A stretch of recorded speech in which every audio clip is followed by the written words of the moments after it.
বিশ্বকাপের শিরোপা লড়াইয়ে স্পেনের কাছে 1-0 গোলে হেরেছে বর্তমান চ্যাম্পিয়ন আর্জেন্টিনা। তবে ম্যাচ শেষে ট্রফি উৎসবের চেয়ে বেশি আলোচনা এসেছে দুই দলের খেলোয়াড়দের সংঘর্ষ। রেফারির শেষ বাঁশি বাজার পরপরই মাঠে উত্তপ্ত পরিস্থিতির সৃষ্টি হয়। প্রথমে আর্জেন্টিনার মিডফিল্ডার লিয়ান্ড্রো পারদেসকে স্পেনার এরিক গার্সিয়ার গলা চেপে ধরতে দেখা যায়। এরপর বেঞ্চ থেকে ছুটে আসেন স্প্যানিশ মিডফিল্ডার গাভি। মুহূর্তেই দুই দলের খেলোয়াড়দের মধ্যে উত্তপ্ত বাক্য বিনিময় শুরু হয়, তা হাতাহাতিতে রূপ নেয়। সংঘর্ষের সময় আর্জেন্টিনার থিয়াগো আলমাদাকে স্প্যানিশ খেলোয়াড়দের সঙ্গে ধস্তাধস্তিতে জড়াতে দেখা যায়। পরিস্থিতি নিয়ন্ত্রণে আনতে মাঠে প্রবেশ করেন Argentina coach Lionel Scaloni.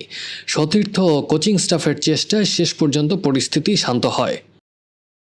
Final জুড়েই ছিল তীব্র শারীরিক লড়াই। ম্যাচে 46টির বেশি ফাউল হয়। আর্জেন্টিনা দেখে 6টি হলুদ কার্ড, আর অতিরিক্ত সময়ের শেষ দিকে এনজো ফার্নান্দেজ লাল কার্ড পেয়ে মাঠ ছাড়েন।